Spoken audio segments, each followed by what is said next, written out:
Welcome to the Cybersecurity Summit podcast at Summit Conversation.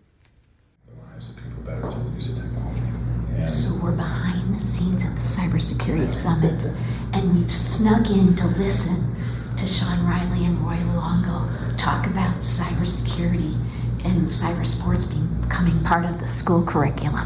Listen in. So Governor Burgum gave me this unbelievable open hand. So what we did is he wanted me to disrupt government. Point blank. That's what I was working for. And Sure. I have a little history. You can watch the TED Talk about why cyber science is essential to the economy and the nation in every sense of the way. Right? Whether it's active defense or just developmental organizations, anything in between. So the idea was every kid cyber educated, kindergarten through PhD, and we actually extended that to PhD too. And so North Dakota, as far as I know, is the only state in the union that has computer science, cyber science as a requirement for graduation. And it is a requirement in every single grade, and it is a requirement in all university programs. And so you've got the complete package for that. And then as it comes out, this is where I've been asked to go, and I've testified to 18-ish states now, under the idea of trying to help states to be able to continue developing their educational programs in a sense.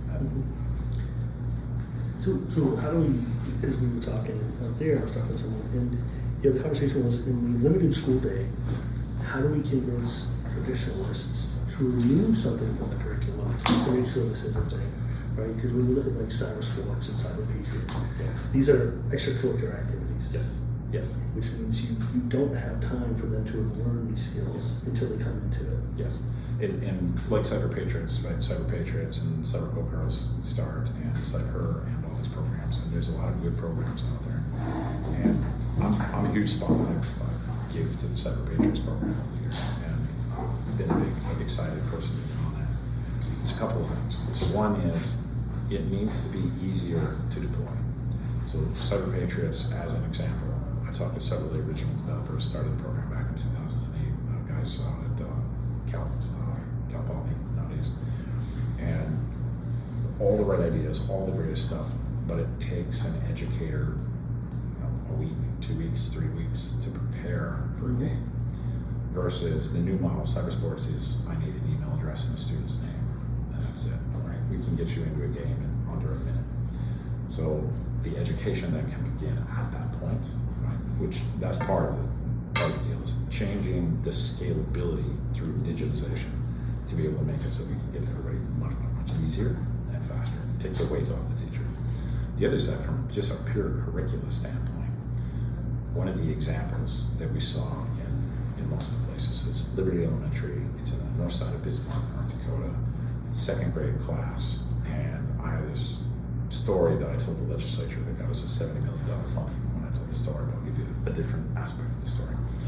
So when you go into that classroom, the kids have this little robot, right? And the little robot costs like $9. And the little robot, it kind of looks like something you'd see in a department store with no clothing, right? It's just kind of a dummy creature.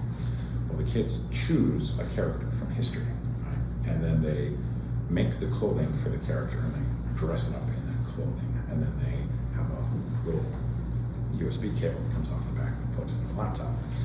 And they demonstrate this for us. And you go up to this robot and you shake the hands of the robot, and it says, "Hello, I am Sakakawea." And Sakakawea then tells her story on the laptop in a voice that they have selected, and it plays a song that goes with it, and it goes through this whole little program. And what you find is that they've done their geography credit, they've done their history credit, their social sciences credit, their music credit, their normal sciences, and their computer science, and their cyber science, and their electrical engineering, all in one project. And that integration, right, in the real world this is mechatronics now, right? It's a deeper degree in the European, in the EU. It's a lesser degree as far as what people know here in the States. But mechatronics is a holistic, horizontal view of education versus the vertical view of education. Sure. That, I think, is the massive capability, because, like I said, knowledge is doubling every 12 hours. Right? By the time we go home tonight, the entire human race has doubled its knowledge. It's insane. Mm-hmm. Teachers can't keep I think one of the easiest things to equate that to when people don't get it is like history. Yes. We teach X amount of history, Yes. but every day we're making more history. Yeah. So what do you kick off the back end? Or in Yeah. English, which of Shakespeare's sonnets do we have time to read so we can read a modern? Yeah. I like the way you talked about putting computers into all the other curriculum, because there isn't a student out there that's not going to use a computer. Yeah. Whether it becomes cyber defenders or Yep.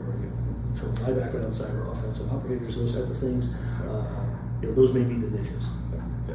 But if students don't understand the computers to a degree, or nth degree, half these people don't need to code, they don't need to understand the coding. It's very important. So, I'd love to see how we can get it as low across the country. Yep. Because pockets of excellence will fail over time. Not the Yes. pocket will, Yes. but the macro will fail over Yes. time. Yes. So, Yeah. how do we do that? Well, so there's all of this accessibility right now. So cybersports, I have this weird thing being a cabinet member, or an ex-cabinet member, I should say. I have all this connectivity to other governor's offices and organizations.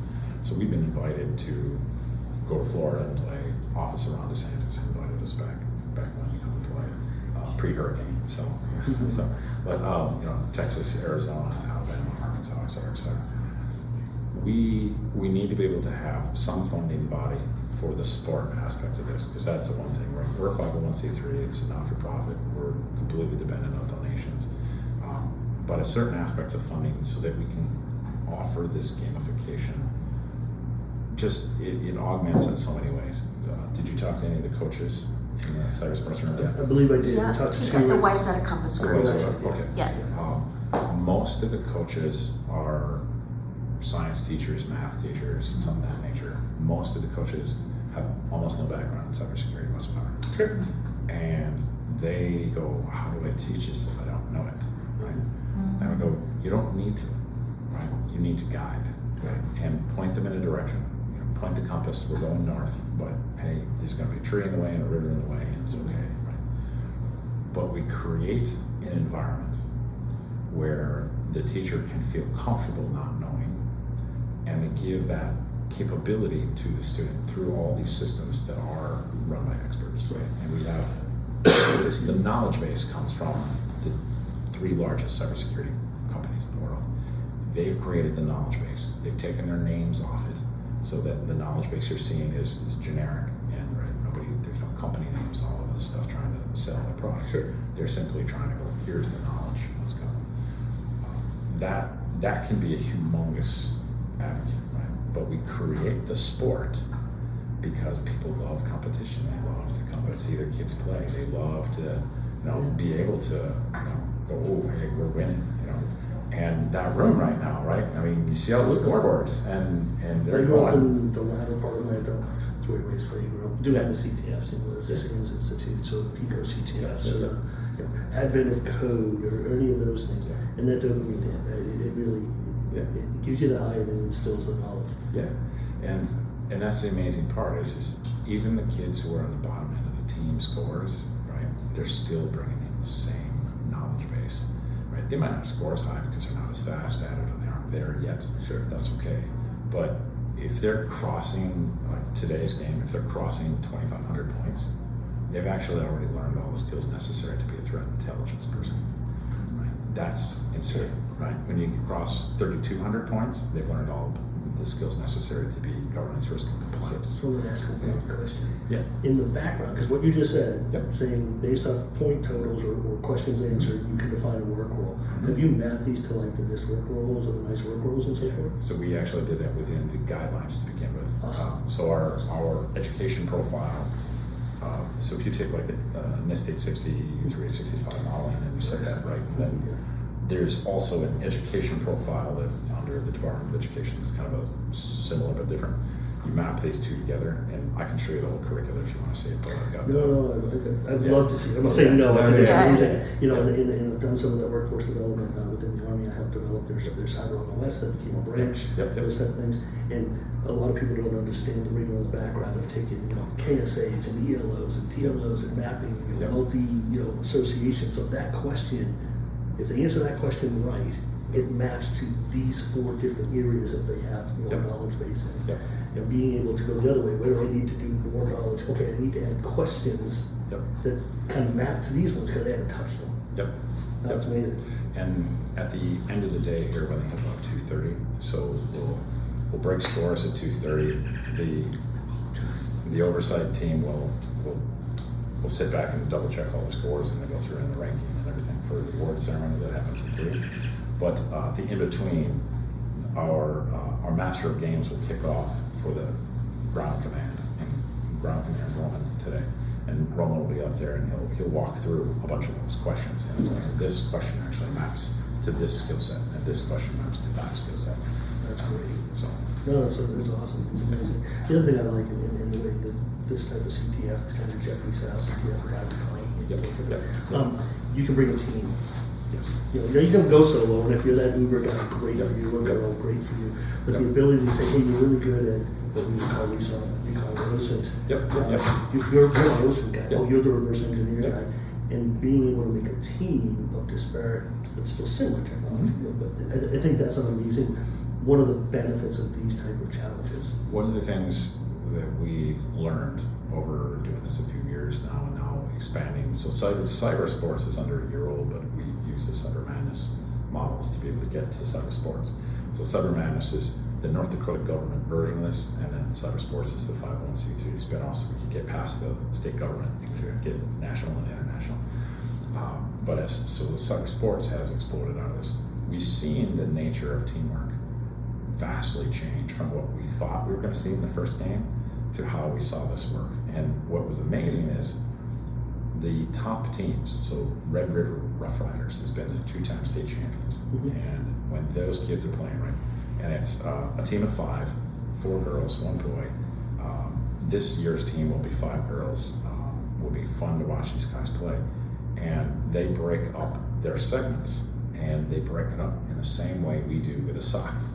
Right, so we're sitting in a security operations center, breaking down threat intelligence, and then breaking down to threat management, and then going threat hunting, and they're doing exactly the same thing, and nobody taught them how to do it. Right? They went, oh well, here, all this works in this bucket, and this works in this bucket, and this works in this bucket. You know, it's funny when you give a group of people or any party Yeah. freedom to do what they feel is best in Yeah. context. I go back to an analogy I learned from a Marine back in the day. They built a new Marine barracks, and they had a grassy area, and they didn't know where to put the sidewalk. Yep. And an entrepreneurial sergeant majors came up and said, give it a year. Yeah. And at the end of the year, there was a clearly defined path through the grass. Yeah. You know, so that's where to put the sidewalk. That's where you put the sidewalk. So people will come to hopefully the right answer over Yeah. time. Yeah. And it's great to see those teams. And they'll play off each other's strengths. Oh, yeah. That guy got that answer right, or that they got that answer right. So okay, you're in charge Yeah. of that because I don't know what you just did. Well, and they've learned too as well to break their team up. So 5 players, right out of the gates. Right out of the gates, every team that's very young, you see them working as 5 individuals. Very, very quickly, they go, oh, well, 2-1-1-1, and then it's 2-2-1, and then they go, oh wait, now we're in another section. Now it needs to be 3-1-1, right, or 4-1, and on occasion you see all 5 all working on the same problem. Sure. And the way they do it, right, is all about the score models. But when you look at this and you apply this to the real world again, you go, companies could learn a hell of a lot from this. Because the companies, usually you got a team sitting there going, do, while another team's hair is on fire. Right. And they don't know how to work together yet.